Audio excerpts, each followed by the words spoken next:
some more ice. Put it on for the fourth time. You got out with a gold mine.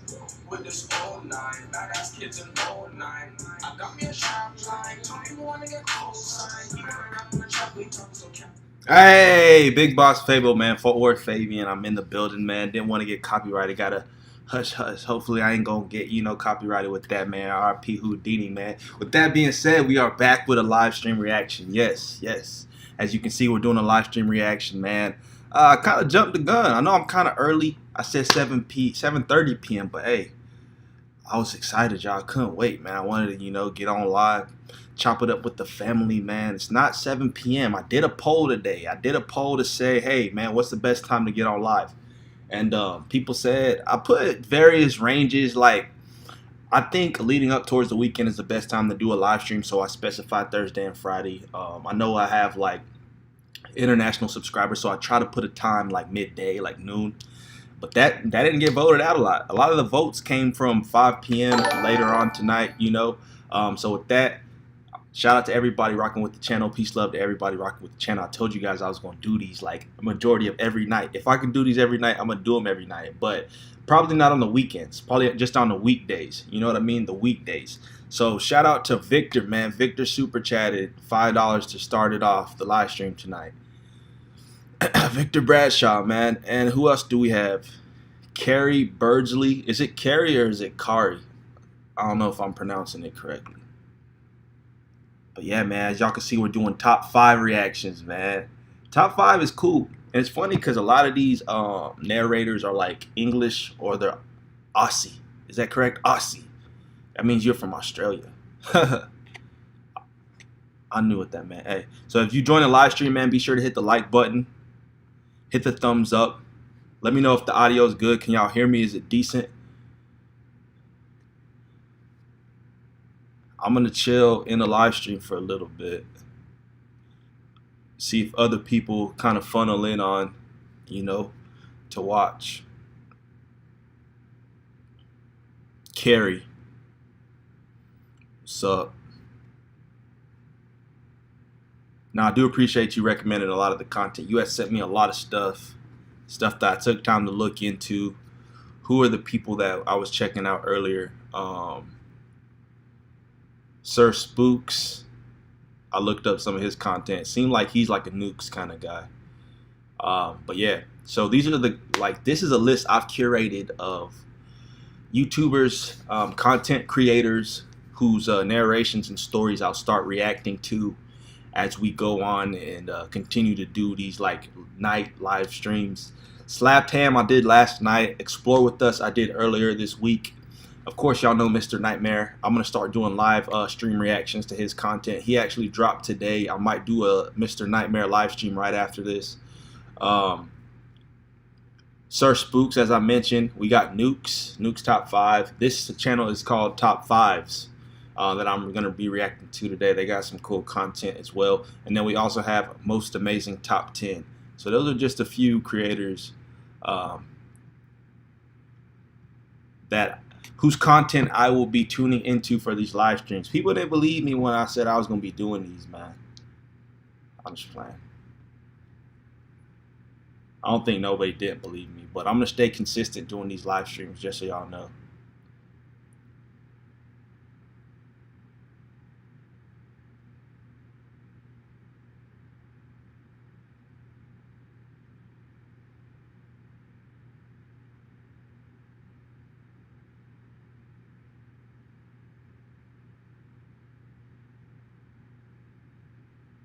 Had to pin a comment, man, so everybody knows when you enter the live stream, do me that favor, hit the like button, man, hit the thumbs up so that YouTube pushes out my videos, man. We hit 17K subscribers. We're going strong. We're going steady. Thinking of more creative ways to do content. That's why live streams are just like what's it called, more so warming up towards that, so to speak. So we got Victor heading out to do a sound check. I guess he's got some type of, what do you got, a performance going for 4th of July or something?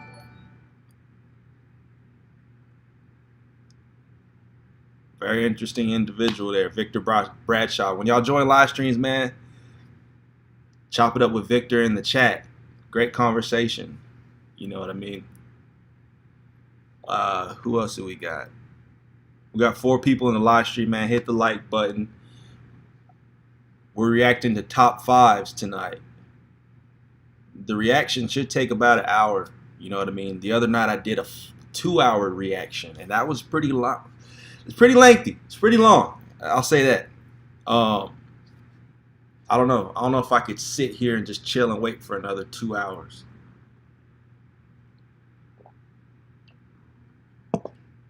I got ADHD low key.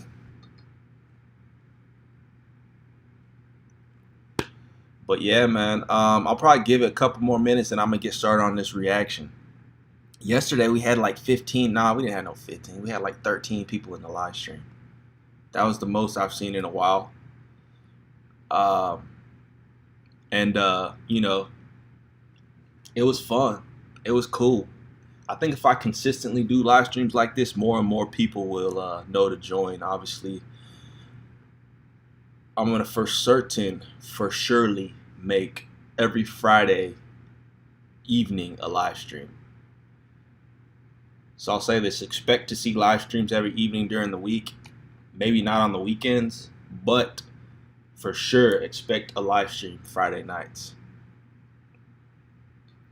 I'm gonna do my best to stay consistent with that.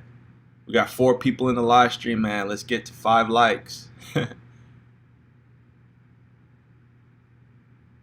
Hit the like button once you come in. And we're gonna get started with these reactions, man. Without further ado, let's hop into it, man. It's the kid FortWorthFabian, BigBossFabo, man, the reaction channel. If you're new to the channel, subscribe to the channel. A lot of content, a lot of reactions that go on here, and I'm always taking suggestions, so comment down below reactions I should do. I'm keeping the late night live streams to like thrillers, criminology, horror, sci-fi, that kind of content. You know, don't recommend music reactions for the late night live streams. I'm gonna say that. It's got a specific theme. So we got Kirby Star, who's in the live stream. Shout out to Kirby. I've never seen Kirby in the live stream. Much love. Hit the like button. Hit the thumbs up. We got Christian Map Page. Il ne parle pas français. Je parle un peu français. Je parle pas beaucoup. Je parle un peu. Je parle anglais.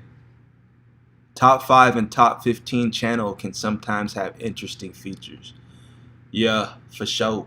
Definitely. That's why I got these guys saved. My apologies, I don't speak French. Je parle pas français. We got an individual in here that speaks French. That's what's up. French is my second language, but these live streams are not in French. So yeah, if you're going into the live stream, man, hit that like button. Say what's up in the chat. Let us know where you're from. Interact with everybody, man. Let's hop into this first reaction. I believe the first reaction is alien based.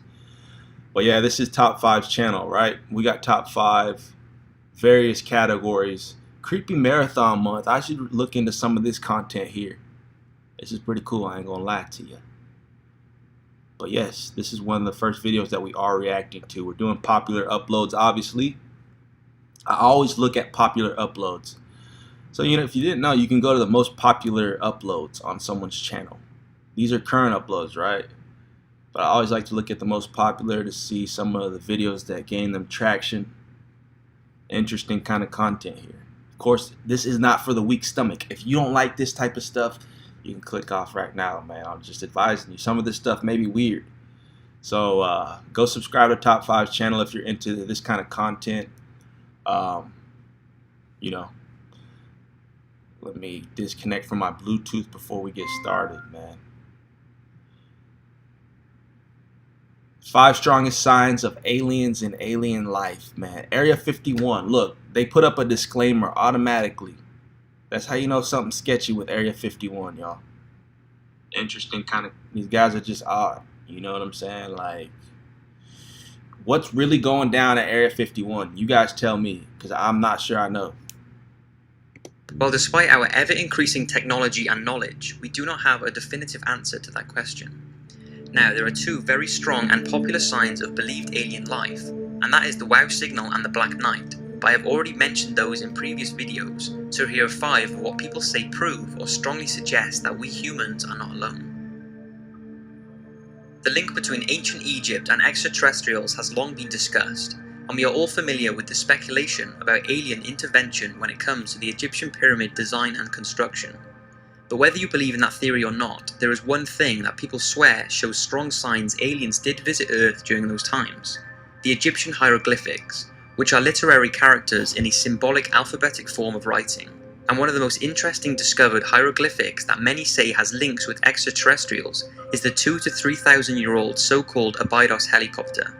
It was found in an ancient temple that was built by Seti I and his son Ramses II in Abydos, Egypt. Now, looking at it, what's the first thing you can spot?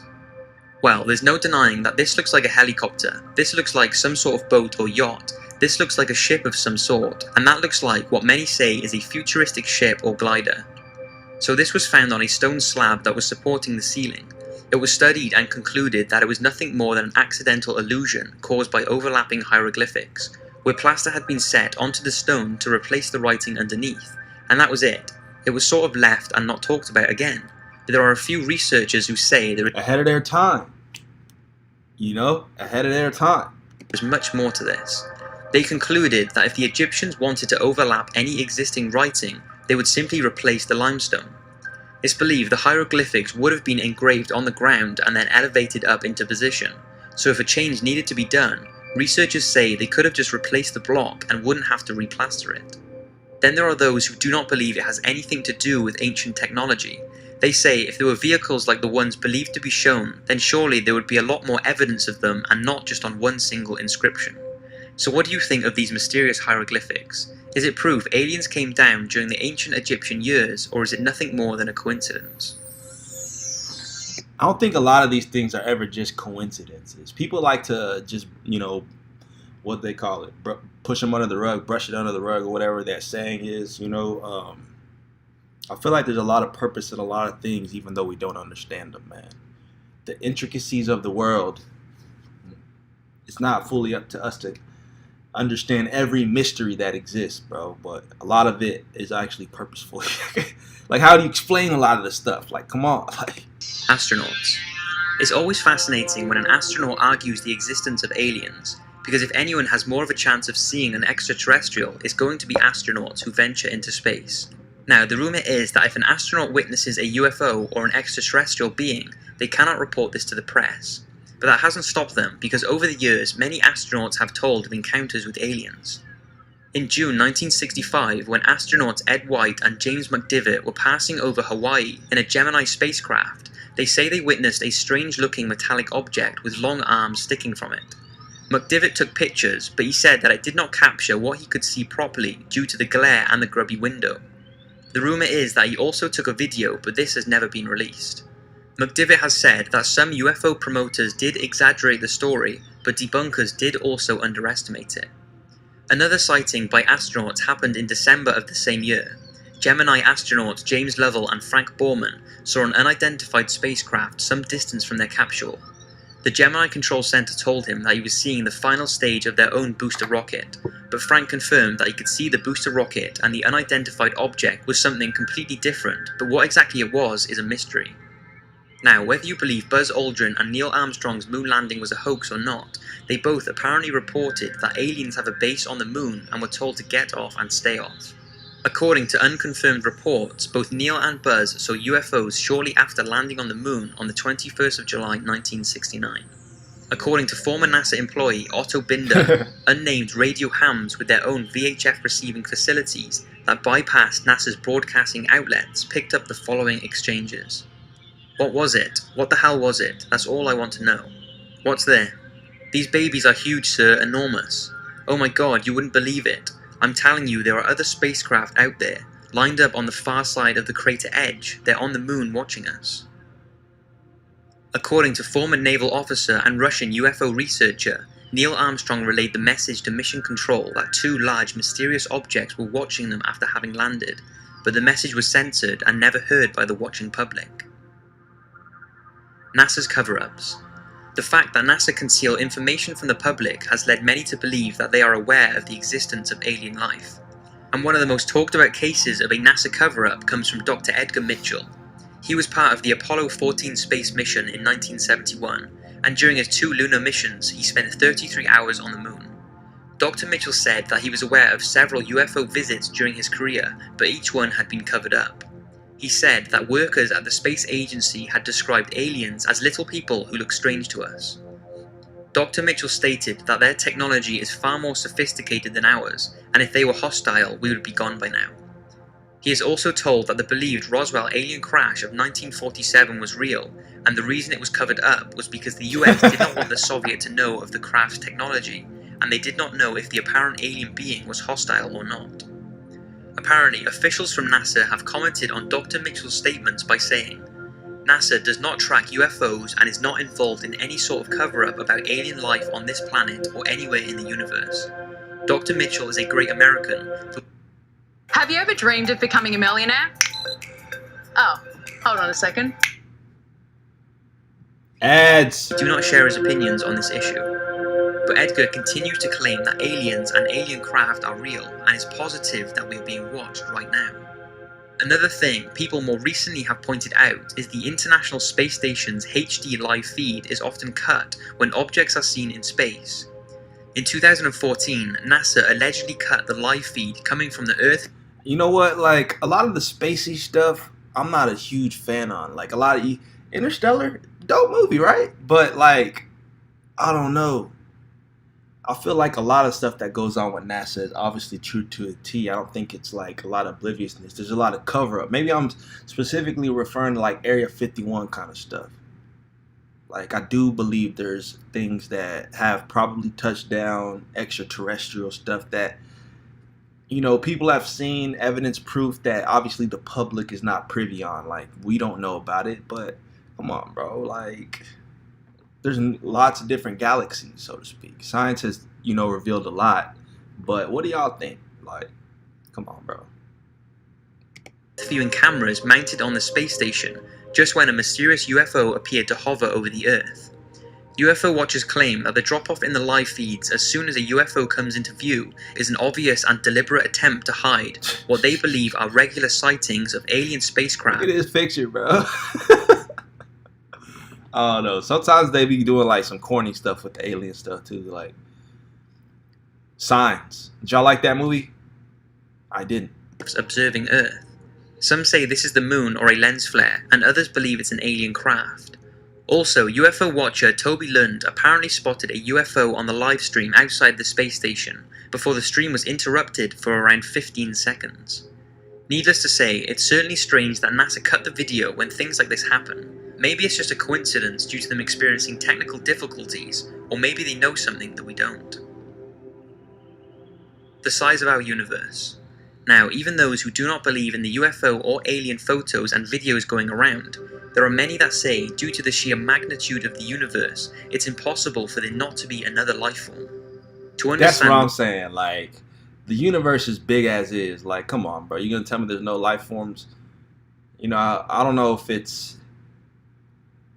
I don't know. I feel like there is information or like things that have been cited. You know what I mean? But for the normal average human being, like, they're not going to get into the depths of that understanding. You know what I mean? We see it on TV, we see it through movies, but like all the scientists and military personnel probably have like direct access to this type of stuff. We can only just wonder about it, you know? why people... Because all the proof, they don't want to show us anyway. You get too close to Area 51, they shooting you down, they gunning you down, something like that. Like, say alien life must be out there, you must first realize how big the universe is. It's believed that the diameter of the observable universe is around 28 billion parsecs, which is around 93 billion light years. Now a single light year is just under 6 trillion. see, look at these. If this is one galaxy, and this is where we are, Milky Way, bruh. What's this over here? Another galaxy, the Triangulum Galaxy, bro. Human life, like, we won't live to see the day where human life can travel to this galaxy. You know how many like bajillions of miles away this probably is? Like, if we're just stuck in this little blob, who's to say nothing else is going on over here? And look at how big this little sphere is. This looks like it's probably like a galaxy that's like 10 times the size of the one we in. You know what I'm saying? I'm not trying to be smart and all, but come on, bro. Like, but do y'all think this is all conspiracy theorism? Do y'all really believe we've understood the depths of our universe? Or is it all just scientists saying, yeah, there's a lot of galaxies out there? Like, come on. Billion miles, which is a ridiculous number. So 6 trillion times 93 billion. And don't forget, that is just what we can observe. And it's not that we don't have the technology to observe any further, it's just that light from other objects hasn't had enough time to reach Earth since the beginning of the cosmological expansion. And with all that, astronomers at the University of Auckland have said that it's believed there are around 50 sextillion planets in the observable universe. He just said 56 tillion. Bro, what is that? 56 tillion? What? Now I will leave you to decide whether you think that only one out of those 56 trillion planets can harbour any form of life. Some believe that civilizations are currently existing on Earth-like planets right alongside us, and others believe we could even be the bacterias of another life form. Add all of that with the possibility of infinite or multi-dimensions and you take things to a whole nother level. Whether you believe in any of those theories or not, there is absolutely no denying that the universe is incredible and has left us with many unanswered questions. I don't believe in a lot of that stuff. You know what I mean? Maybe, no, I'm not going to say I don't believe in it. I know what I believe in. You know what I mean? I believe in the Creator. I believe in God. You know what I mean? But I feel like a lot of the stuff that exists aren't up to, really don't rest on human mind. You know what I mean? Like, I feel like we stay in our own lane, if that makes sense. A lot of the details and the intricacies of creation aren't up to us to always figure out, and our technology hasn't reached a point to where we'll get to that solution. We've been granted wisdom, you know, that's why scientists can reveal these type of things, you know what I mean? God's granted us with wisdom and understanding and knowledge to be able to develop and learn as human beings, but to be able to know everything at this point in time, technology can get us there, because they're like, if you think the complexity of space is far-fetched and beyond of what we don't know, bro, the complexity of the depths of the ocean is far-fetched. Like, the ocean is the under, or like the bottom of the sea type of space, bro. They're two different areas, like the above and the below, you know what I mean? Like, we haven't explored the true depths of the ocean, you know what I mean? Like, technology hasn't really allowed us to get all the way to the bottom, you know? So it's like, bruh, but that doesn't mean those things don't exist. It just means, like, maybe in our lifetime, you know, we won't be able to understand these types of depths, you know, but over time, maybe technology will allow those who come later to learn and know more. That's just my perspective. Now, although this sort of ties in with the thought that NASA are covering things up, the Men in Black deserve a talk on their own. The Men in Black are thought to be government agents who harass or threaten. Here come the Men in Black, Men in Black. Da, da, da, da, da, da. Y'all seen the movie, right? UFO and alien witnesses to keep them quiet about what they have seen. Over the years, there have been many myths flying around about them, and whether they exist or not is still a mystery. But if they do, then many say it proves that there is something out there that the government do not want us to know about. Now, whether their existence can be confirmed, there are tons of reports of people believing they have had encounters with them, like the one told by Dr. Herbert Hopkins, a respected family physician from Old Orchard Beach, Maine, who was studying a UFO case in September 1976, when the phone rang and a man identified himself as a representative of a New Jersey UFO organization. The man asked him if he could come to the doctor's house to talk to him about the UFO case. He said that he could come around, and after the call ended, Herbert got up from his chair to turn on the lights, and the man was already in his house walking up the stairs. Hopkins was so shocked at how he was in the house without knocking in such a short amount of time, and was even more shocked at the man's strange appearance. He said in an interview he wore a neatly tailored black suit, black shoes, black socks, a white shirt with black tie, and a black hat. He also told reporters that the man was as bald as an egg, and had no eyebrows or eyelashes. Herbert said he could tell the man was wearing lipstick, as when he wiped his mouth with the back of his glove, his lips were smeared and there was red lipstick on his glove. His voice was apparently passive, as if it was a machine, and they began talking about the UFO case when this strange man ordered Herbert to destroy all the evidence he had gathered about the case. He apparently got to his feet and said very slowly, "My energy is running low, must go now, goodbye," before steadily walking down the stairs and disappearing. Dr. Hopkins was left terrified and has no idea what happened that night. Another very unique case started on the 14th of October 2009, when two witnesses believed they saw a triangular unknown aerial object outside of a hotel, and a UFO case file was opened. Then, several weeks later, two unidentified men in black visited the same hotel looking for the two witnesses who saw this UFO. The two witnesses were not there at the time, so the men in black harassed the hotel staff for approximately 30 minutes before leaving. Those who spoke to the men said they were completely bald, with no eyebrows or eyelashes. They apparently had relatively big, strange eyes and did not blink once whilst talking. Now, there is no real proof whether or not the video footage and reports are a hoax, or whether it really did happen and the men in black are out there trying to keep us from knowing too much.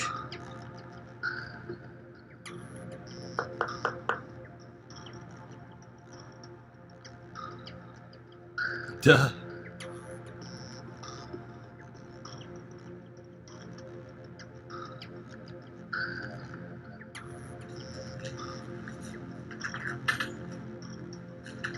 Do you mind if I come in for a quick chat?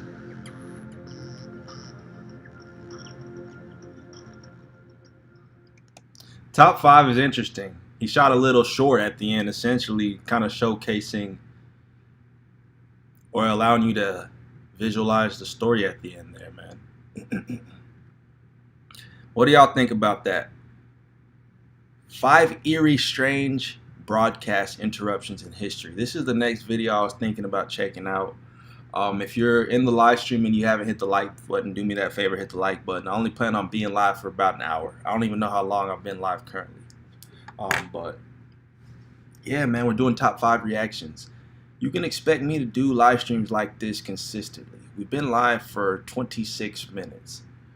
But yeah, man, I'm obviously doing live stream reactions now at night, to where I react for about an hour, just to give everybody a rundown on what's going on. I know it's kind of random because a lot of people don't know when I do live streams, you know what I mean? But as you can tell by the title, we're going through various subject matter. This is eerie broadcast interruptions in history.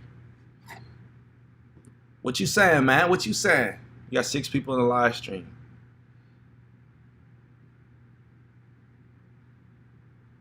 So basically, the men in black people look like they was aliens that they hired for the Secret Service. You know?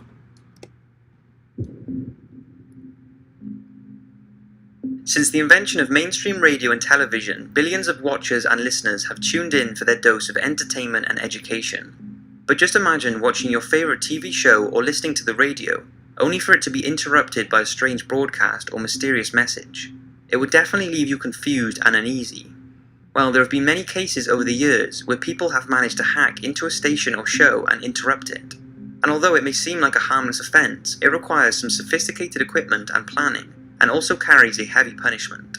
So, here are 5 broadcasts that were either interrupted or hacked, and you're going to want to see number 1 because it is truly insane. Max Headroom. Okay, I couldn't not include this one, and it's probably the most famous broadcast interruption out there, but you may not know the full story. It started on the evening of November the 22nd, 1987, when 2 bizarre broadcast signal intrusions confused thousands of watchers. Yeah, I remember this. The first took place during a primetime newscast on WGN-TV in Chicago, when, as highlights of the Chicago Bears' victory over the Detroit Lions was being shown, the screen suddenly went black. Then, after a few seconds, a person wearing a Max Headroom mask appeared on screen. In the background was a sheet of moving corrugated metal, and the man started moving around and jumping, imitating effects used in the Max Headroom TV and film series. There was no vocals, just strange buzzing and pulsating sounds. The broadcast was abruptly stopped after engineers switched frequencies, leaving the bewildered sports presenter and thousands of viewers wondering what had just happened. Take a look. Finally did.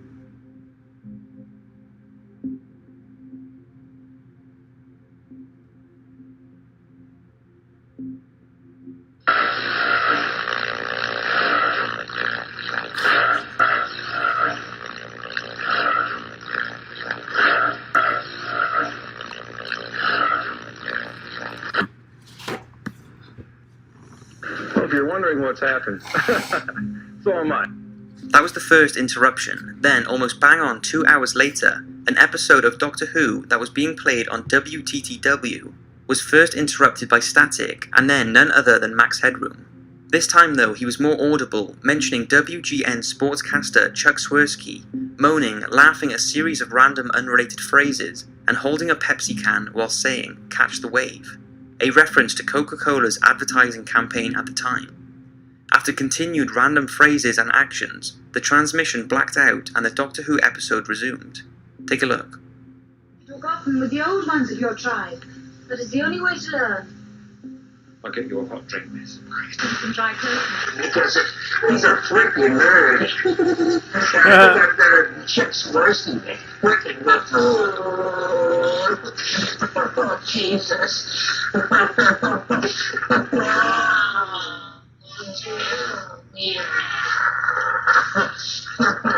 What's the way?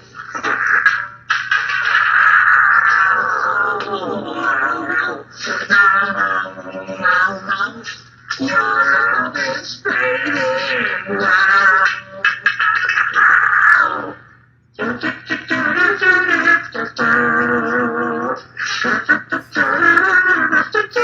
I still see the X. This happened for this long? Wow.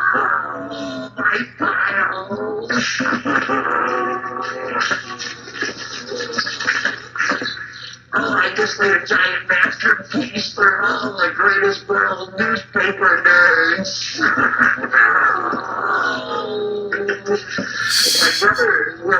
Bro, what's homie even saying?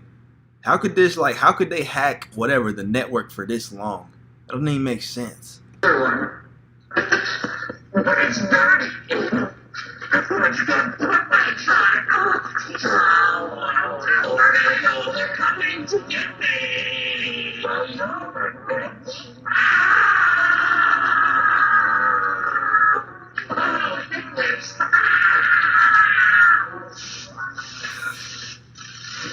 One costing around $25,000 at the time, and would have needed to be very close to the WTTW's antenna that was atop of the Sears Tower in downtown Chicago.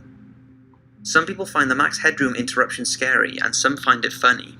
But what makes it even stranger is that there doesn't seem to be any motive behind why they did it, apart from it just being a clever prank. And despite investigations, neither That's the what I'm hijacker saying. or If I did something like that, like my message would have purpose. I wouldn't do all that for no reason at all.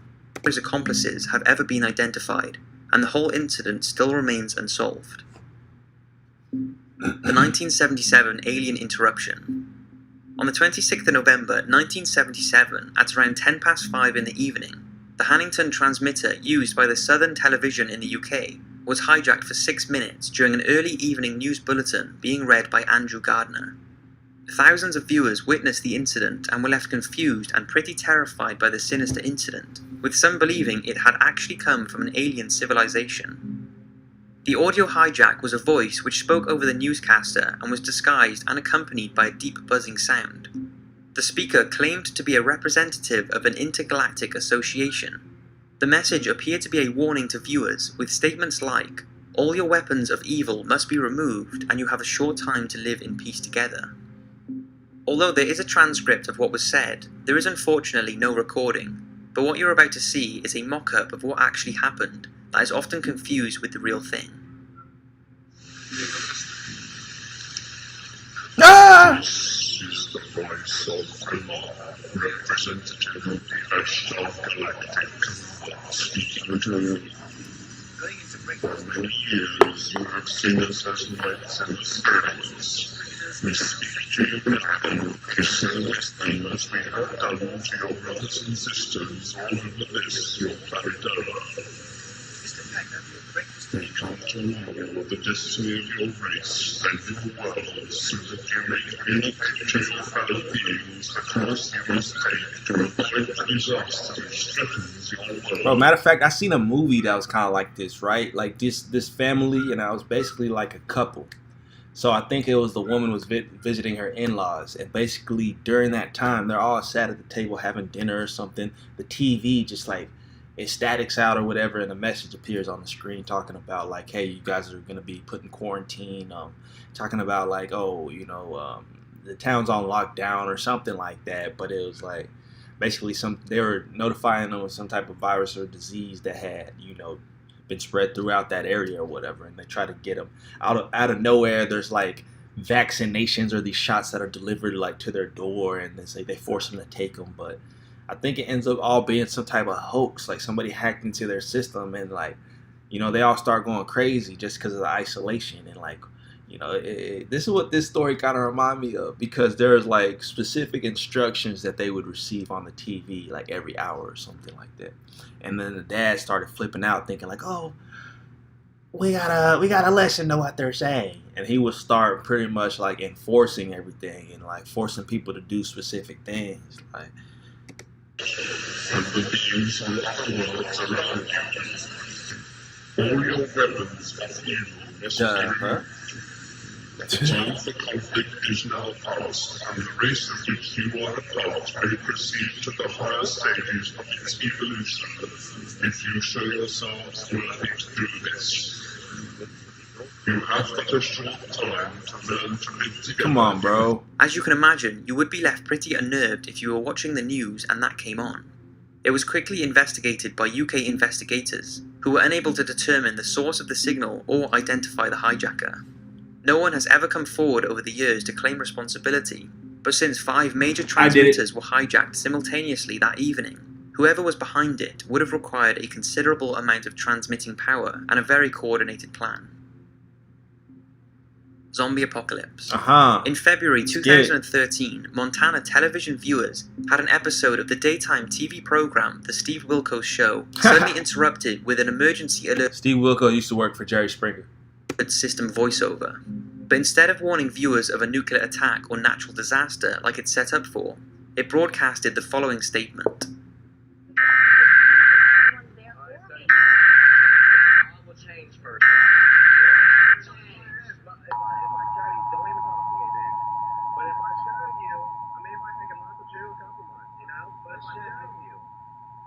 Civil authorities in your area have reported that the bodies of the dead are rising from their graves and attacking the living.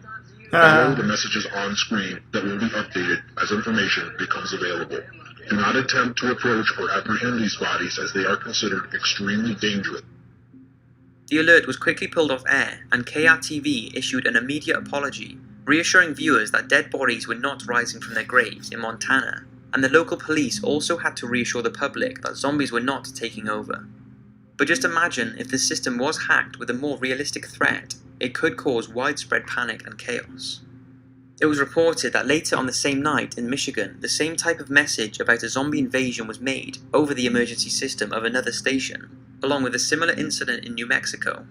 Although this hacker was arrested and charged, but it's unknown if he was also responsible for the Montana incident, meaning the person or people behind the zombie apocalypse broadcast this dude looked like may a never have zombie. been caught. Captain Midnight. On April the 27th, 1986, John R. McDougal, a man using the name Captain Midnight, hijacked HBO satellite signal to broadcast a message protesting about the high cost of paying for their service. The protest came about when in the mid-80s cable TV was introduced, and the United States media companies that owned pay television channels started scrambling previously accessible programs. So when HBO scrambled its signal in January 1986 and offered subscription prices that were higher than that of cable users, it caused protests. So John McDougal, an engineer at a satellite transmission facility in Florida, decided to act, and carried out a test by superimposing a color test pattern on HBO's signal. It only lasted a few seconds and went more or less unnoticed as it was broadcast during the early hours. Then, a few days later, using his expertise in this area, he transmitted a signal onto the HBO satellite that caused a 4.5-minute override during the screening of the movie The Falcon and the Snowman, displaying this message.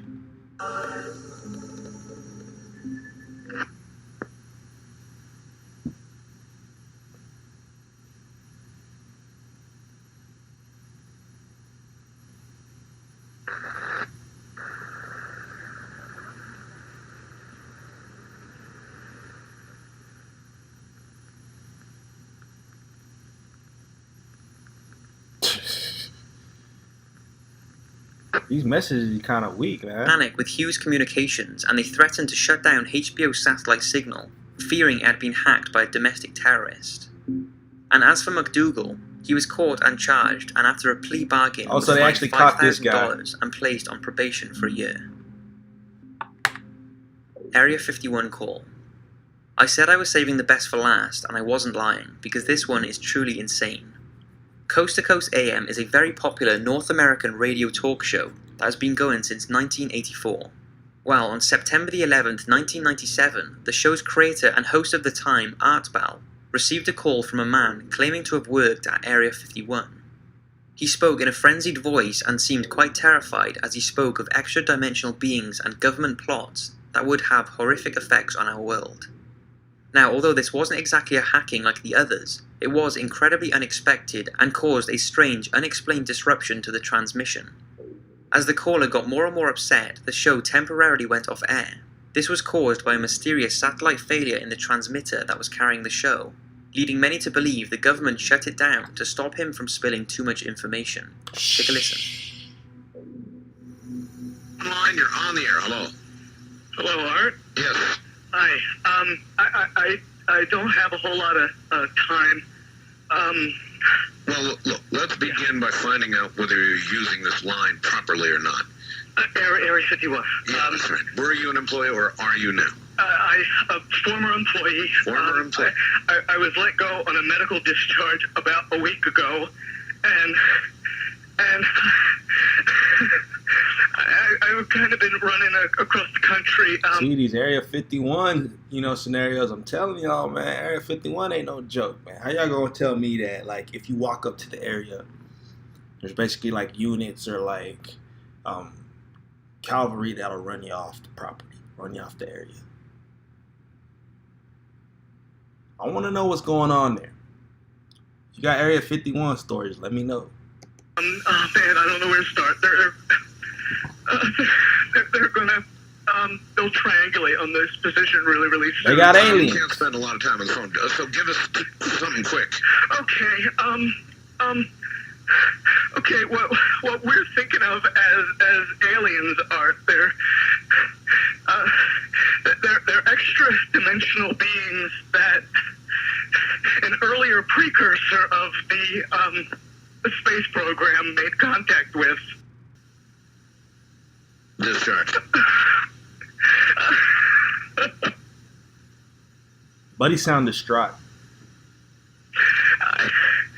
I started getting... In some way, something knocked us off the air, and we're on a backup system now. Is it government or... I don't know. It has to be something, though. Well, did you hear... Now, you tell me because you were listening. That was awful strange. There was a really weird guy on the air when it went off? Yeah. Real weirded out. Like, going sort of sounding paranoid, schizophrenic? Yeah. And how far into the conversation was it when it went off? Just a couple, about 15, 20 seconds, I'd say. Oh, you guys missed... You really missed the call then, and I've got a feeling somebody didn't want you to hear it. The transmitter went belly up, suddenly, for some unknown reason. I've never seen it do this in all the years that we've been on the air. I have never seen the transmitter in this way just simply fail, massively fail, like a massive heart attack of some kind. And so we have gone to a backup system to get signal to you right now, and I presume it is getting to you right now. Pretty crazy. If it is a hoax, then the man sure is convincing. But this isn't the end of the story. A few minutes later, on April the 28th, 1998, Art Bell received another call, supposedly from the same man, claiming that the first call was all a hoax. End of story. Well, not really. People believe he had been silenced, saying that something just doesn't sound right with the way he's talking. And some say it's not even the same guy. Take a listen to a few clips from the call and see what you think. The East of the Rockies, you're on the air. Hi, Art. This is Brian. Hi, Brian. Hello. Everybody, I am the Area 51 caller. You claim you're the Area 51? I am the man.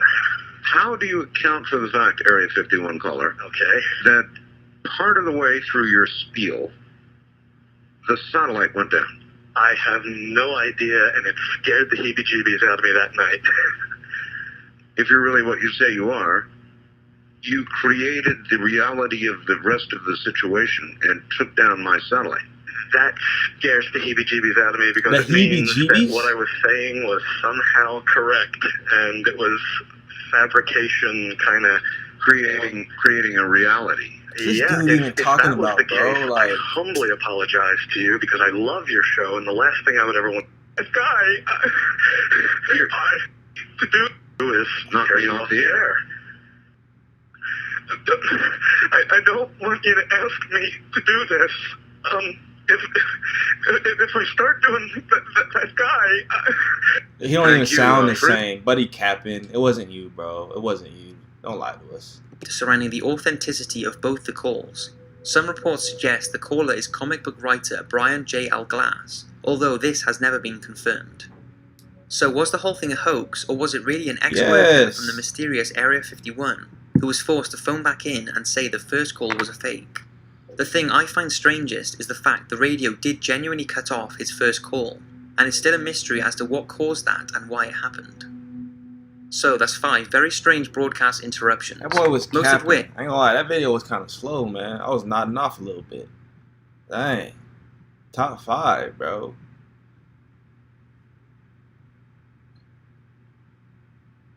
Aliens. He got a lot of alien content, don't he?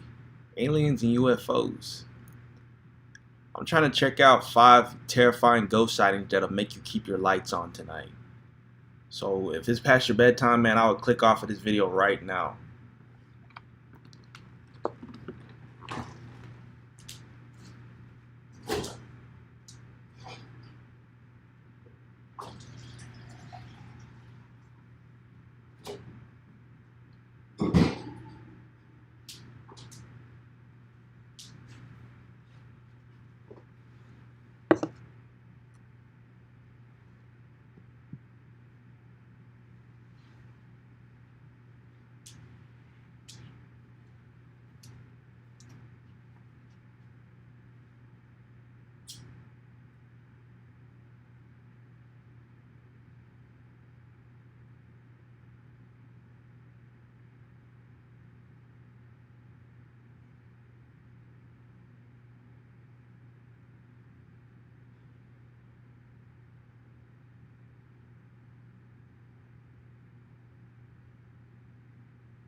If you just joined the live stream, do me a favor, hit the like button, man. We're reacting to the last video of this stream.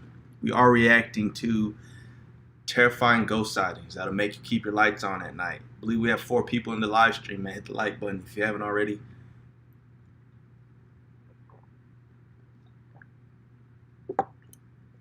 Top 5, man. He's alright. I ain't gonna lie.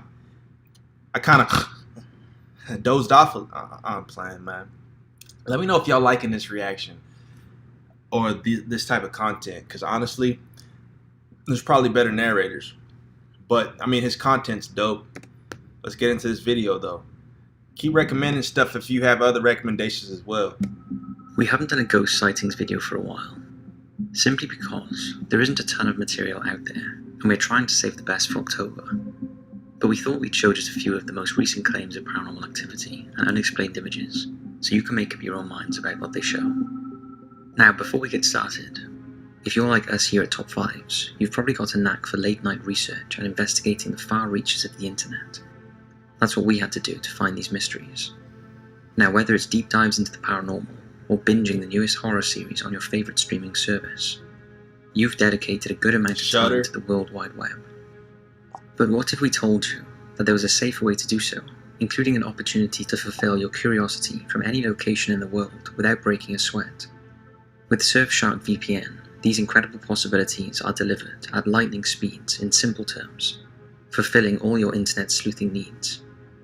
One of Surfshark's greatest attributes is its surf the web from around the world. This means your favorite conspiracy documentaries and discount, and evolve the way you web sleuth with Surfshark VPN. Bob uses insurance for therapy sessions. Kelly does not, and that's okay. At some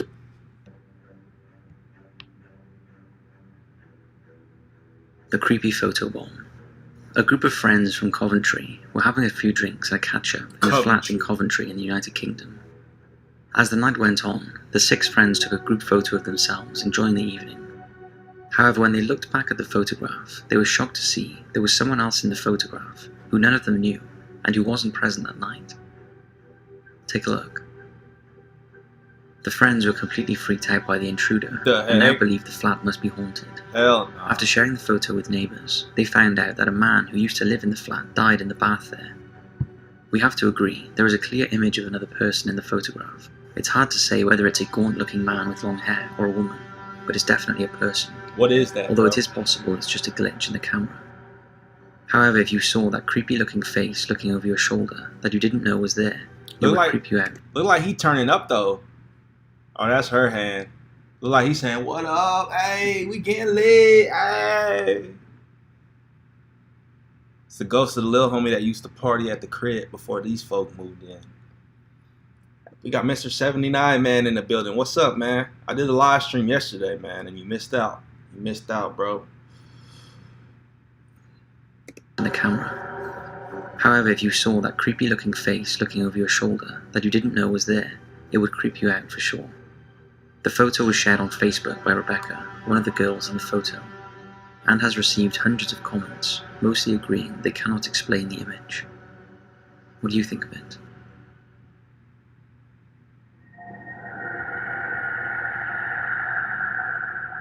The swinging cursed doll. There is nothing quite as creepy as a cursed doll, so can you imagine the shock for the local residents of Lucinda, North Queensland, when they discovered that a creepy-looking doll had appeared from nowhere on a swing near a mangrove swamp close to their town. The mysterious doll became the talk of the town, but so convinced were residents that the doll was cursed, no one was willing to go and investigate it or take it down. In fact, they were even scared to get too close to it, believing her to be a bad omen. No one seems to know how the doll got there, and few are willing to find out. Annabelle. But it's rumoured if you get too close, or even say hello to her, then it's enough for her to curse you, and bad luck will befall you.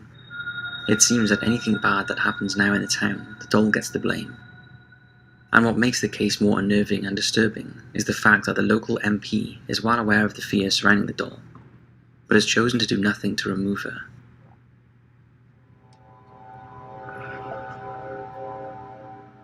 Fort Nelson.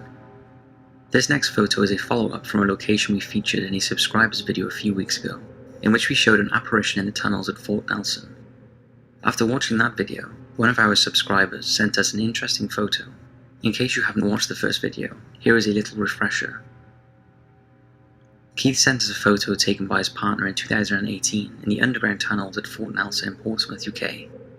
The tunnels are reputed to be haunted, and the spooky dark maze that previously stored ammunition is now a paranormal hotspot. This is the photo that Keith sent in. After seeing the video, Belinda immediately sent in a very similar photo she took in the same tunnels in 2020. Belinda says the tunnels were completely empty at the time, and it was only her and her son down there. Belinda took a photo of the tunnel and jokingly said to her son, "Shall we zoom in to see if we've caught a ghost?" And this is what she saw. No! A creepy coincidence, or is there really a ghost lurking down in Fort Nelson tunnels? I think the Top 5's team may need to go and investigate. Top 5 gonna go down and investigate. What y'all think, man? Is that Photoshop or nah? Is that real? Now we get a lot of clips sent to us from India, claiming to be of malevolent spirits or ghosts, but this next one is slightly different. It's already done the rounds online, but we haven't featured it, so we thought we would let you have a look. It is said to have been captured roaming across a newly constructed bridge in Jharkhand, eastern India, that is located close to the Chadwa Dam. The bizarre... Bro, I hate these like local legends when people got like local stories it's like local to their city or in like these other countries and stuff. That's what this story is finna sound like. You know, they got their local folklore, and it's like you visit that town and then you experience something creepy. You know, you always hear weird stories like that. Like, and they make a lot of movies based off that type of stuff, man. A looking creature was allegedly filmed by a passing motorcyclist on May 28th of this year. The gangly looking figure with its long arms and pale skin can be seen turning towards the oncoming motorcycles as they slow down to take a look. Have a look at this.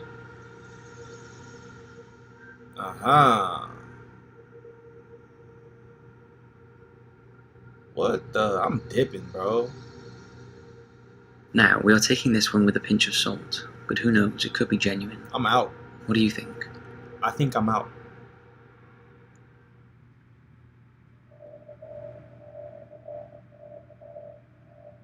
The pub ghost. The landlord and staff at Trois Dogs Inn in Keswick, England, have long believed the pub is haunted. A resident ghost has been spotted in the pub's pool room, and in other parts of the building, footsteps have been heard, and strange unexplained noises when there is no one there. There have also been instances when freshly made beds have had the appearance that someone has been lying on them. So when Sharon, who works behind the bar at the pub, spotted something odd on all the night's CCTV footage, she took a video of it on her phone before it was deleted. Take a look.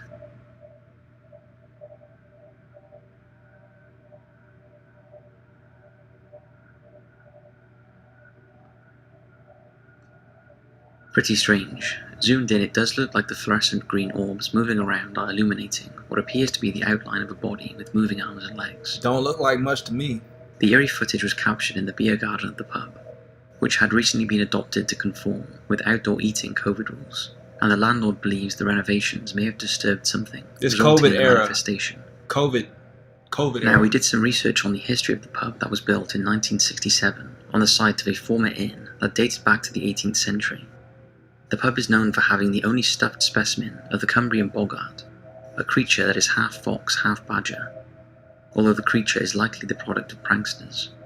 But apart from that, there is nothing remarkable in its history, apart from a couple of pranks.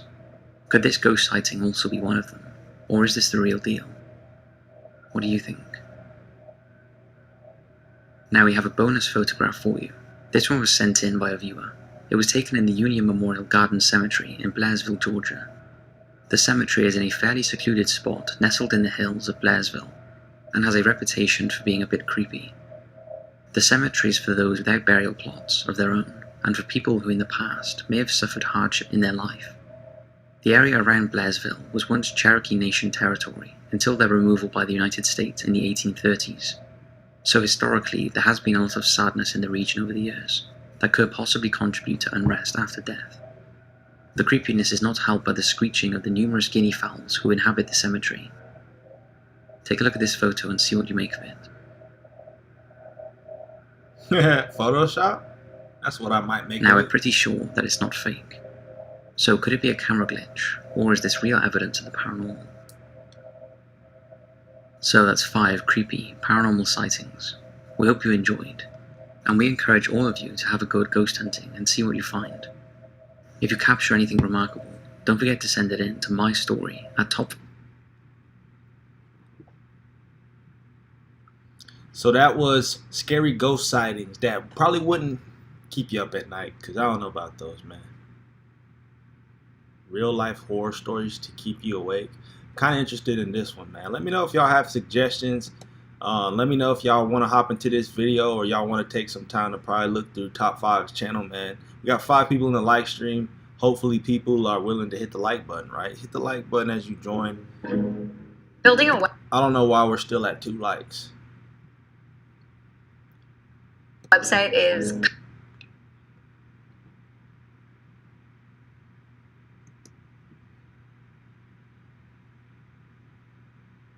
We got 6 people in the live stream. Yeah, everybody's trickling in now, man. We've been doing top 5 reaction. Top 5 reactions. Right now, we're doing real life horror stories to keep you awake tonight, man.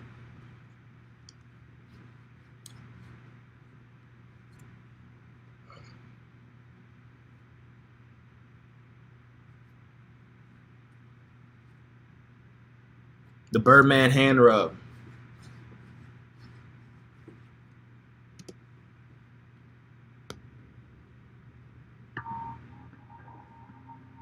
We sometimes forget that our everyday lives are fraught with danger.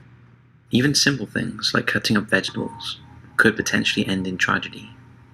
If we think about it, everything we do is conceivably dangerous, and in fact, there is nothing scarier than real life. In this video, we'll look at some nightmarish horror stories that actually happened. From people innocently walking home but not making it, to a man whose venture down a cave ended up being his grave. Before we get into these 5 disturbing real-life horror stories, we want to say a special thank you to this video's sponsor, Hunter Killer. We all know what happens this time of the year. Springtime rain showers keep you cooped up indoors, and so you fire up the big screen TV for your next cozy movie night. You hop on the couch and scroll through the same old film. We got 8 people watching. Do me a favor, hit the like button, man. Let's get to 10 likes. Let's get to 10 likes on this video. Appreciate y'all. Film and TV catalogs, thinking there's nothing left to explore for your stay-at-home cinema. You've already binged all the true crime series and cold case documentaries Netflix or HBO have to offer. So what now? You've already decided to wait out the thunderstorm. Where do you look for new content? What if we told you there's a project that's infinitely more satisfying than watching the same whodunit special for the 100th time? What if we told you there exists an interactive and subscription-based murder mystery game delivered directly to your home that transports you inside of a heading home to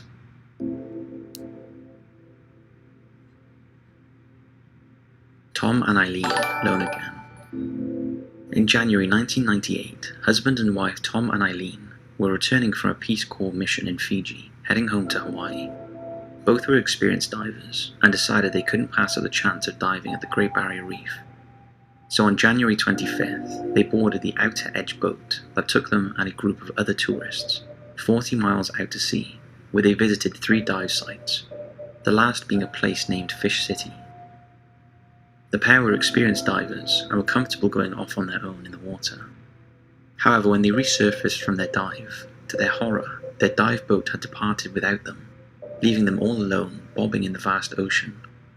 It is standard practice for dive excursion to do a head count before heading back to shore, but on this occasion, something went drastically wrong.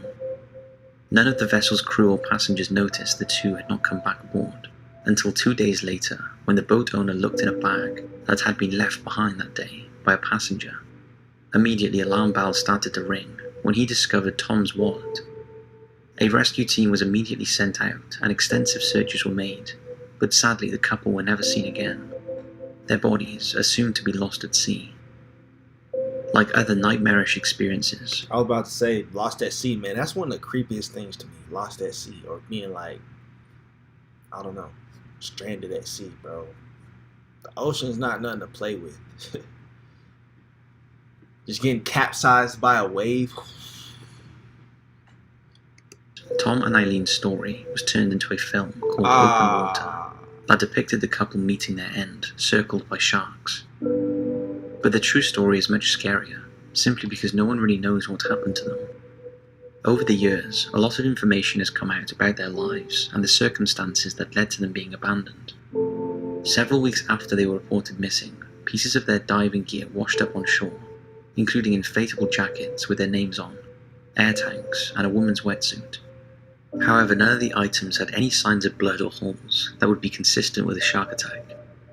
What was strange was why the Lonergans had removed the jacket that would help to keep them afloat.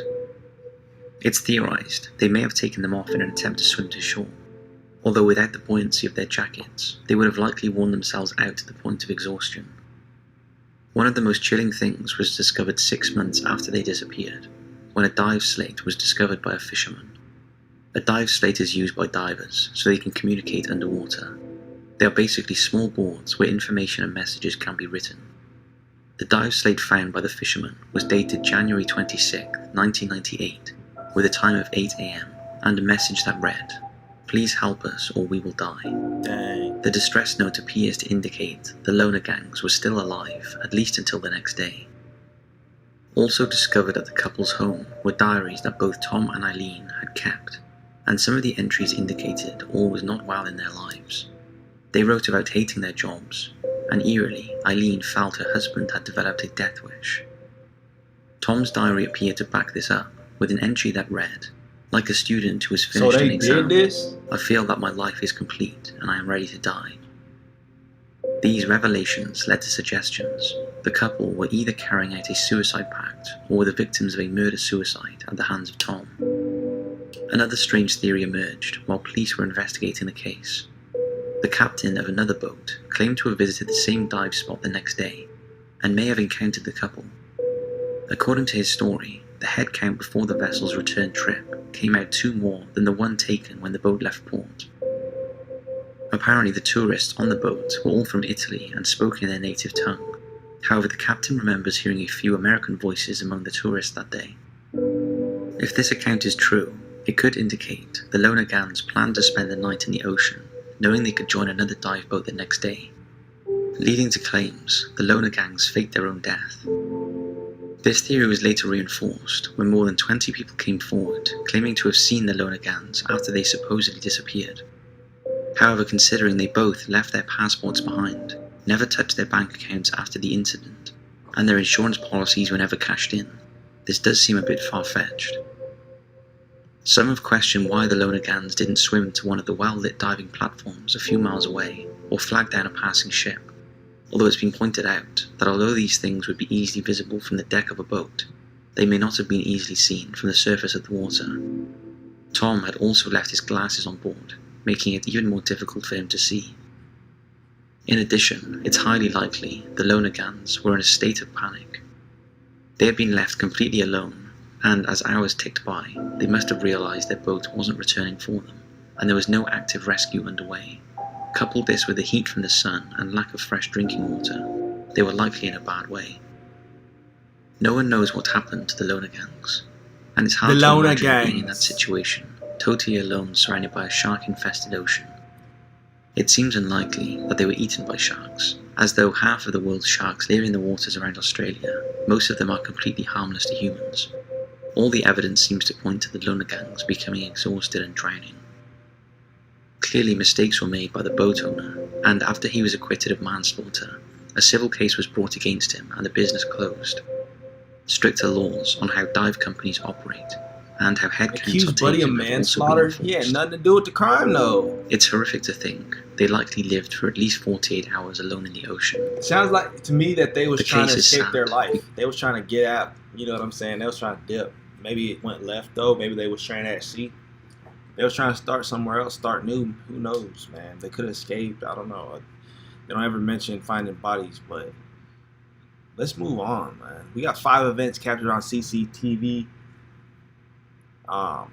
This seems a little bit more interesting. Jesse Ross. Jesse Ross was a 19-year-old student at the University of Missouri, which was here to have been the case. I ain't gonna lie to you, Abdul Al. I ain't gonna lie to y'all.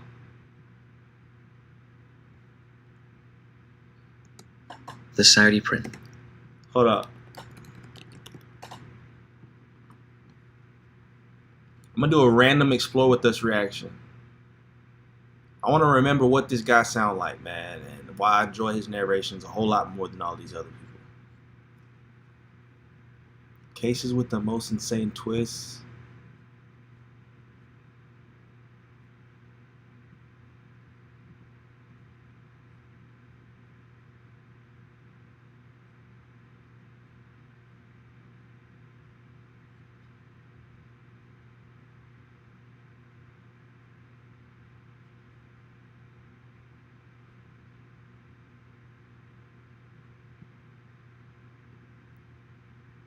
Let's talk Cash App. The case of Carly Gussie. Shocking untold details revealed, man. True crime stories.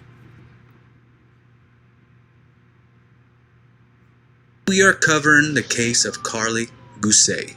On the morning of October 13th, 2018, the stepmother of 16-year-old Carly Lane Gussie awoke to every parent's personal nightmare. I miss you so much. This whole world misses you so much. The door of her Mono County, California home was slightly ajar, and her stepdaughter was nowhere to be found. Carly Lane Gousset was never seen again. She completely vanished without a trace. As the case began to unfold, the insane events leading to Carly's disappearance were revealed, and for many, the bigger picture they formed was quite disturbing. Carly Gousset lived with her father, Zachary Gousset, stepmother Melissa Gousset, and 2 younger brothers in a rural California neighborhood. Carly's parents had gotten divorced when she was just a toddler, and later on, she decided to move in with her father because her biological mother, Lindsay Fairley, was moving to Nevada. According to friends and family, Carly had a relatively happy childhood and adjusted well to what can often be an unsettling transition into newly divorced parents. She was described by many in her close circle as being sweet, funny, and popular, and Carly's biological mother, Lindsay Fairley, said that the 2 of them were best of friends. However, in the days leading up to her disappearance, Carly began to have what one friend described as episodes. Carly was terrified that someone was tracking her on her phone. The creepiest part is, to this day, no one knows why Carly thought she was being tracked. Despite Carly's episodes of irrational fear, life went on as usual. On the evening of Friday, October 12, 2008, October 12th, huh? That's my birthday, man. It just will be on October 12th, huh? That's the birthday right there. Shout out to Andrew Wilson, man. Keeping well, broski. Keeping well, broski. Hope everyone else is doing good, man. If you join the live stream, hit the like button for me. Let's get to 10 likes on this video. These stories be more intriguing, man. I'm going to do more Explore With Us reactions. Hey. 18, she asked her parents if she could go to her high school's football game. They agreed. However, Carly never made it to the game. Instead, she ended up going to a house party with her boyfriend, Donald, the last time she would ever see him. This is where things start to take an extremely bizarre turn. Something about Carly that night seemed very, very wrong. Something at the party horrified Carly, leading into a disastrous night before her disappearance. Later that evening, around 8:00 p.m., Melissa Gousset called Carly asking if she needed a ride home from the football game. At first, Carly answered no, and that she would get a ride home from her boyfriend. My daughter said at that moment, she said, I'm just going to get a ride home with Donald. But just a short while later, things took a dramatic turn. As everyone else was having a fine time at the party, Carly began to panic. She became frantic and impossible to console. Donald stated, quote, "She got scared of the music. She got scared of me," unquote. Something terrified Carly so much that night, she no longer cared about pretending she was at her high school's football game. Carly called her stepmother less than an hour later and asked if she would come pick her up from the trailer park, saying, quote, "Never mind, hurry up, I changed my mind, come get me. I'm booking it down Dixon Lane, hurry, hurry, hurry, I'm scared." Carly called to Melissa and said, "Never mind, hurry up, I changed my mind, come get me. I'm booking it down Dixon Lane, hurry, hurry, I'm scared." Melissa immediately agreed, and Carly came clean about having gone to a party instead of a football game. On her way to get Carly, Melissa Gousset recalled that her stepdaughter did not want to get off the phone and that she was extremely adamant about wanting to be picked up immediately. But when Melissa arrived at the trailer park that night, Carly was nowhere to be seen. She continued driving around searching for Carly. That's when she spotted a faint light coming straight for her. Guided by the light of her cell phone, Carly was frantically making a beeline for Melissa's car in the pitch darkness. In a state of complete hysteria, Carly jumped into the back seat. According to Melissa, quote, "She was really pale, looked like a ghost, her pupils were really dilated," unquote. Even though Carly was now safe in the car and far away from whatever had sent her into a state of alarm, she was still panicking. She kept jumping from seat to seat, worrying that somehow the car would kill her, and repeating over and over again how scared she was. Melissa Gousset later informed police that her stepdaughter had admitted to smoking a substance at the party she had attended, and that she seemed excessively paranoid and on edge, even after she returned back home. At one point, it took Melissa almost 15 minutes to calm Carly down, but she had refrained from taking her to the hospital because she did not feel that Carly was in immediate physical danger. Melissa believed Carly was just having a bad reaction to something she had taken at the party. She smelled angel dust. But this was just the beginning of Carly's distressing breakdown. Safe back at home, Melissa and Zachary Gousset both claim that Carly was continuing to act very erratically. According to Zachary, he had gotten home from work and had a couple beers when Melissa and Carly showed up. He said that his daughter would huddle in the corner and act almost afraid of her parents one minute, and then the next she would be telling them how much she loved them. He also explained that she was particularly afraid of her phone and her parents being around her. Melissa and Zachary kept asking Carly what was wrong, but she kept telling them she didn't know. She begged Melissa to spend the night with her, wanting to paint her toenails, color, and read the Bible. In between her odd requests, Carly's mental state was a complete roller coaster, up and down every few minutes. She would regain her senses one moment to fall back into a state of complete and utter paranoia. At one point in the night, after dealing with Carly's non-stop erratic behavior, Melissa took out her cell phone to secretly record Carly with the intention of showing her the following morning. She figured this would be an important lesson, show Carly how she behaved while she was under the influence. Carly had already gotten suspended from school for a month for her use of For some reason that don't sound like the best idea. This particular substance and had to attend counseling on school campus. Although these two secretly recorded videos have not been released to the public, multiple accounts describe the footage as a short clip of Carly repeatedly saying that she is scared but doesn't know why. However, once Carly's private investigators got their hands on this footage and showed her biological mother, Lindsay Fairley, her mother claimed that the footage told a very different, extremely disturbing story. I don't know about all that, y'all.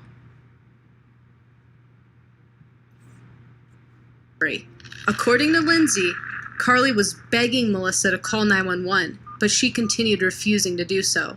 Melissa counteracted this later on, stating that one video captured Carly asking, "If something were to happen, would you call 911?" And Melissa answered, "Of course." Fox News was granted permission to listen to one of the two recordings, revealing more of Carly's fragile mental state that night, and it's pretty chilling. According to Fox, Carly's shaking voice conveyed deep angst, saying she didn't want to sleep in case she was killed, and asking Melissa to call 911 if needed. The teary teen apologized. Yeah, that's what I was saying, Mr. 79, man. They said they were talking about odd things to do, and they said read the Bible. I said, how's that odd? Like, she wanted to read the Bible. That's a great thing. She probably off the drugs. Maybe something got to her. I don't know. And allegedly continued in something of a panic mode, littered with I love yous and hi, talking to her stepmom, who appeared to have been calmly talking her down until after 3 a.m. According to Doug Carey from the Las Vegas Review-Journal, who also listened to the audio, at one point in the 8-minute audio, Carly says, "I really messed up today," and Melissa tries to soothe her by saying, "We all do things in life that we regret, substances especially." After Melissa urges Carly to get some sleep, the troubled girl responds, "No, I don't want to go to sleep. You're gonna kill me." Melissa tries to reason with her. "Why would I kill you? That's preposterous." "I'm just thinking all this demonic stuff," Carly sobs. "I can't help it." Shortly after the video was filmed, Melissa prompted Carly to eat a little something before going to sleep and tried to give her a salad and energy bar before helping her to bed. Carly would not take anything. She spat the salad out in disgust, saying it was the devil's lettuce.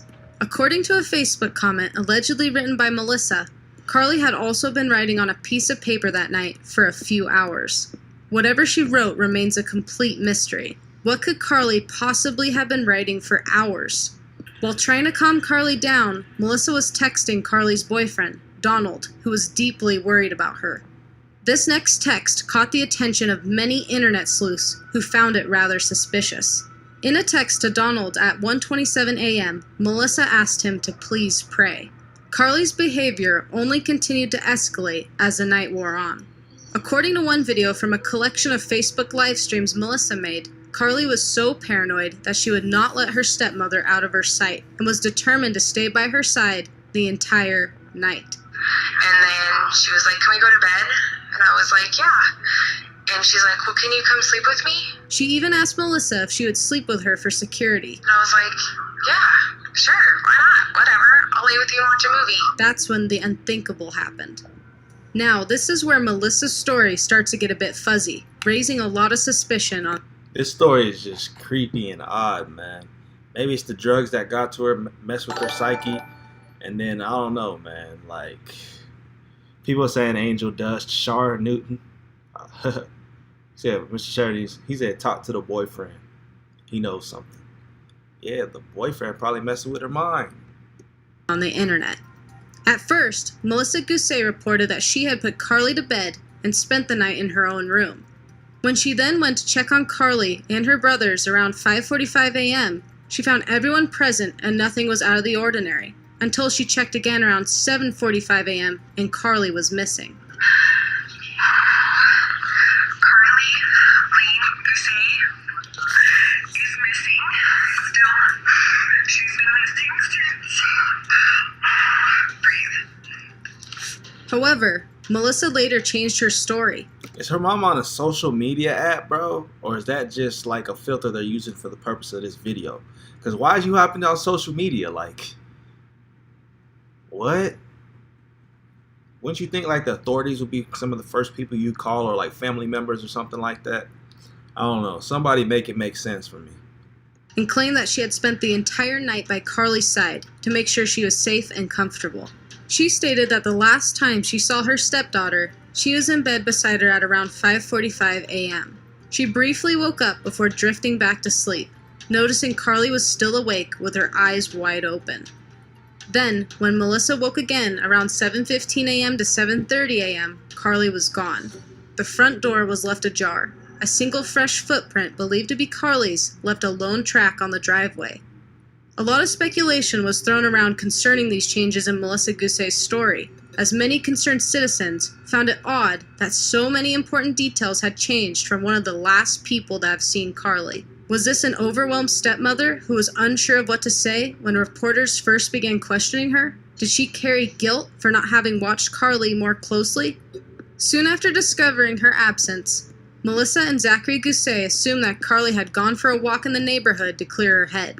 Concerned over her mental state from the night before, the two of them jumped in their cars and began driving around, frantically attempting to locate her. When they failed to find her, her father gave his ex-wife, Carly's biological mother, Lindsay, a call to inform her that Carly was missing. Lindsay was adamant that something seemed wrong with this phone call. She stated, "At 9:35 a.m. on Saturday, October 13th, I was notified by her father, my ex-husband, that she was gone. Gone to me is a huge red flag and has never sat easily with me." He then called the Mono County Sheriff's Department and reported her missing. To make matters even more unnerving, the couple also noticed that Carly's cell phone was still at home, which was very uncharacteristic of the teenager and further raised their cause for concern. Carly's boyfriend, Donald, came over to the house after receiving the call that she was missing. According to Donald, he swore he spotted Carly's cell phone by her bed, but according to Melissa, it had been on the island in the kitchen the entire time. You know how they say there's three sides to every story. Your side, his side, and the actual truth. Oh, the phone was on the counter. Oh, no, it was in the bedroom. Come on, bro. Who's telling the truth at this point in time? Once the police began their investigation of Carly's disappearance, they uncovered 3 separate witnesses who claimed to have seen someone matching her description walking throughout her neighborhood early on the morning of her disappearance. According to Mono County sheriffs, the witnesses are very credible and they have no reason to doubt them. They are very credible witnesses. We have no reason to doubt them. 2 of the witnesses, the first 2, knew Carly and had seen her before. They're credible witnesses. So Come on. Have any reason to question their credibility? The first 2 witnesses actually knew Carly and they had seen her before. They have no reason to question their credibility. One witness was an educator, another a retired law enforcement, and the final witness was a wooder. Richard Eddy, who lived just down the street from the Goussets, was unwinding in his jacuzzi hot tub sipping a hot cup of coffee when he spotted a girl with long hair walking by at about 6:30 a.m. to 6:45 a.m. But something just didn't seem right about the girl he saw. Right about now, we could all use it. This is just a whole bunch of lies. There's so many people involved in this story. It's that you get so many accounts of a different kind of story. And there's levels of it leading up to different... He stated, quote, different things. You know what I mean? It's crazy when you got a witness after a witness after a witness that are have different testimonies or whatever, different accounts of what happened. You know what I'm saying? So it's I don't know, man. It's funny because I'm watching Unusual Suspects. I've told y'all about that series that I watch on Hulu. And throughout that, they have different accounts, of course, because they get people, witnesses, so to speak, to interview and stuff. And like, it's crazy how people will change up a story. So many people who've probably witnessed the same thing, but you take two people's account of what went on, and you just like, man, that's facts. They're credible. He's a teacher, so we gotta believe him. She was looking up, looking around at the sky, unquote, with a piece of paper in her hands. He said, quote, "It was kind of unusual. We don't have a lot of kids out walking." Another witness, Kenneth Dutton, who lived just down the street and around the corner from the Goussays, claims he saw Carly walking by that morning as well, also holding a piece of paper in her hands.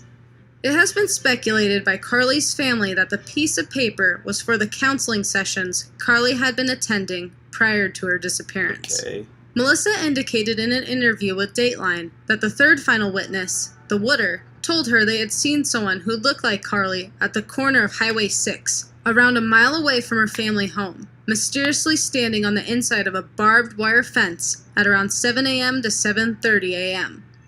Melissa's accounts of the clothing Carly was wearing when she vanished also raised many eyebrows. She first reported that Carly was last seen wearing a white t-shirt and skinny jeans, but once the eyewitness accounts surfaced, some believe that she seemed to, yet again, change a piece of her story. She then claimed Carly had actually been wearing gray sweatpants. This was a description that many speculated conveniently matched those who believed they saw her walking throughout the neighborhood. She later stated on Nancy Grace's podcast that the actual last time she saw Carly, she was wearing a t-shirt and undergarments. She didn't know if The actual last time I saw her, excuse me, I forgot what really happened. We got 7 people in the live stream, man. Let's hit the like button. Let's get to 10 likes. Let's get to 10 likes, y'all. gray sweatpants or skinny jeans were missing from Carly's wardrobe, explaining that she had too many clothes to tell. Despite the reported sightings and massive search efforts to find Carly using scent dogs and helicopters, the wandering 16-year-old girl is still missing almost a year and a half later. Over time, news of this case went viral. Thousands of people nationwide joined Facebook groups such as Bring Carly Home and Justice for Carly Goussay in hopes of finding some piece of information that would be the turning point in her disappearance. But in October of 2019, a detective at the Mono County Sheriff's Department stated, "We are no closer to finding Carly." Jeez. Meanwhile, the groups dedicated to bringing Carly home descended into drama, viciously turning on each other. People have primarily joined two different sides with two very different stories theorizing what happened to Carly Goussay. These two camps have been embroiled in a deeply personal battle with accusations of doxing and harassment flying from both sides. Both sides also cite sources and information surrounding Carly's disappearance that we can't independently verify. We're going to go over it all now so you could decide. Now let's get into camp number 1. One of the darkest and more recurrent theories surrounding Carly's disappearance places Melissa Goussay at the center of the case. This is also the group that Carly's biological mother, Lindsay, is firmly sided on. Thousands of comments from Reddit users have examined the possibility that perhaps Melissa accidentally caused Carly's death by poorly handling her reaction to substances at the party and ultimately scrambled to find a way to cover her tracks. The evidence they used to support this theory is heavily rooted in the fact that Melissa changed multiple aspects of the story she gave. There's no need for negativity. A lot of people are bashing, and I don't care, whatever. You're that kind of... That's what I'm saying.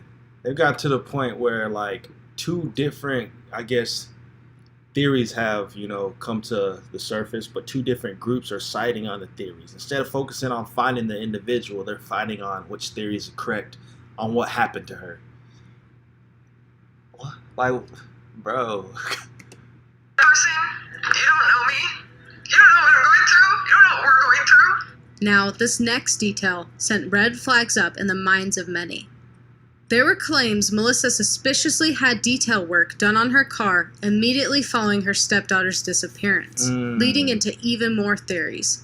I drove my Corolla out in the boonies over boulders. Since Melissa and Zachary first searched for Carly in their own vehicles, could Melissa have accidentally hit and fatally injured her stepdaughter and covered it up? It's the stepmom. Additional comments around this theory zero in on the stepmother's somewhat shifty behavior during her Facebook Live videos. Those skeptical of Melissa describe her eyes constantly darting around screen as she films herself, giving often changing information to her followers about her stepdaughter's disappearance. They claim Melissa has rarely questioned where Carly might have ended up, and has never made any video begging someone to come forward or speaking directly to the teen to come home herself. Skeptics asked, does this mean she knows this outcome would be impossible, or is she simply attempting to manage her grief? In fact, as it turns out, Melissa and Zachary did speak directly to Carly at Mono County Sheriff's press conference on October 11th, 2019. Hi, Carly. Hi, Carla. I hope you're watching this. I miss you so much. In addition, Lindsay, Carly's biological mother, claimed she heard the audio captured the night before Carly vanished. According to Lindsay, at the end of the audio, there was some sort of scuffle. Alarmed, Lindsay asked what happened at the end, and Melissa allegedly just walked away. Lindsay also wrote an accusatory post on Facebook in which she described Zach saying, "At least you have an alibi, Lindsay. You're in Nevada." A quick browser on Facebook pulls up a couple of people who have gotten so invested in this theory to the point that it seems almost a bit creepy. One Facebook user posted that they heard from multiple people that Melissa and Zachary had pulled Carly's 2 younger brothers from school, with someone chiming in, "Has anyone talked to any of the teachers?" Now let's get into the second camp. Believing Melissa's changing stories aren't as big of a deal as some claim, camp number 2 points to a few different theories. They also cite disturbing alleged clues leading up to Carly's disappearance that haven't been mentioned anywhere else. According to some posts, Carly called a certain hotline that we can't say because of YouTube TOS, but it's for people who feel like taking their own life, just weeks before vanishing, and had a tumultuous relationship with her boyfriend, Donald. She also had a counselor at the local medical center. According to the Charlie Project, Carly's final text to her boyfriend at 10:15 p.m. claimed that the substance she smoked had been laced. Perhaps Carly was still experiencing intense paranoia and erratic behavior from the night before. Maybe she simply wandered off into the desert surrounding her rural neighborhood and fell victim to the harsh environment. The desert? Did Carly take a different substance at night, explaining her huge dilated pupils? It turns out, not long before she disappeared, she had asked her biological mother about a psychedelic substance. Some also point to what they believe is Donald's unusual behavior the night of Carly's panic, citing his alleged comment in a Facebook Buddy went straight to Facebook, man. group. Now this is where things get really, really weird. Donald allegedly wrote, "No, me and Carly were walking almost to my house, and she got so damn scared, it was scaring me. So I looked her in the eyes and said, 'Carly, baby, you are safe with me.' And then she got this horrified look on her face and started screaming my name. So I wrapped my arms around her to hold her, and she bit my side and was pushing away. So I let go, and she told me not to follow her and to go home. So I stayed in the middle of the street for like 20. I wanted to chase after my baby, but it was pitch black and I didn't want to scare her anymore. To this day, I wish I had chased after her. I wish we had made it to my house. I wish none of this happened." And if that wasn't strange enough, Donald also stated on Facebook about 10 days after Carly vanished that there was no party the night before she disappeared. According to Donald's Facebook posts, he said, quote, "No party. Carly got picked up on the way to my house." He also said, quote, "Me nor Carly have been to any parties. And no, I wasn't at any party the next damn night." This completely conflicts with many news articles, including NBC News, which states, according to her mother Lindsay, Carly's boyfriend, Donald, would later say that, after hanging out with friends for a while, Carly started not to feel well and wanted to leave the party. In a private conversation that was shared on Facebook, Donald allegedly stated the following as well.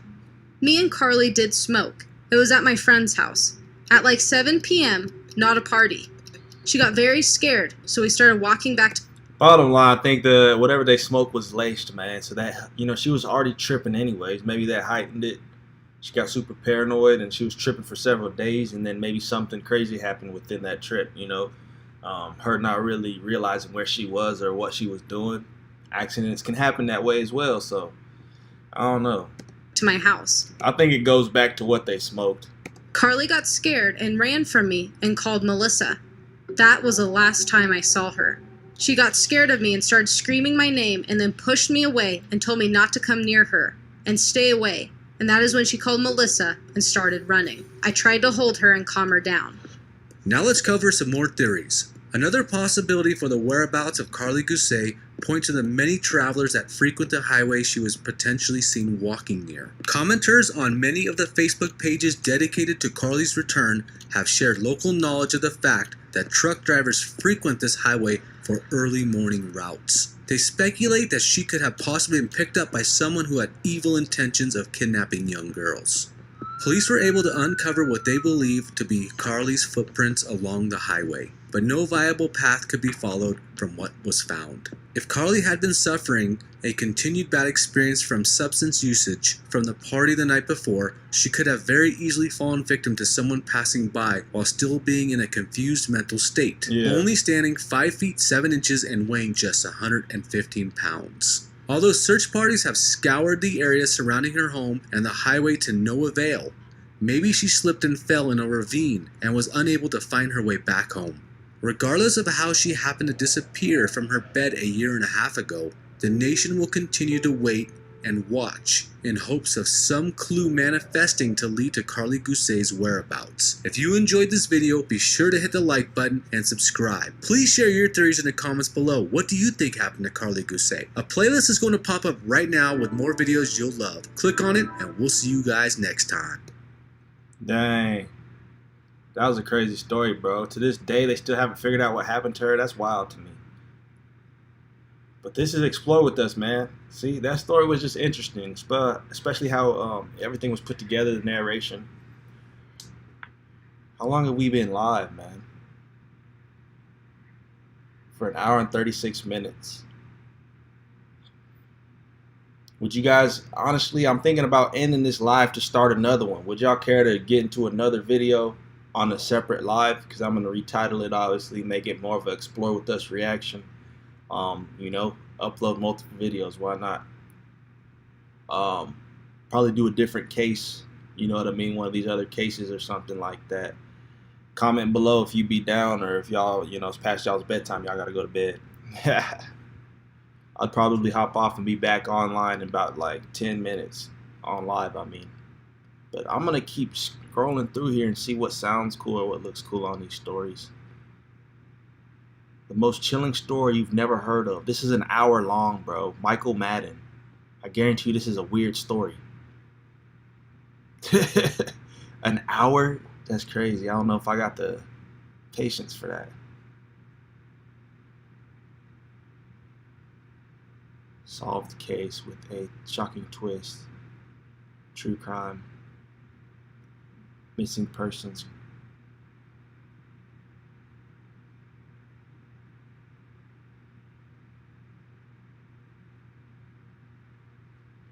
I reacted to this one the other day. The most disturbing story you never heard of. Jeremiah Bean. Solved true crime documentary. So yeah, I'm either going to do this one, or I'll probably do them both. The most disturbing story you've never heard of. Jeremiah Bean. As well as there's this one right here. Cold case with the shocking twist. Guarantee you both of those are going to be pretty interesting. So yeah, I'll hop back on.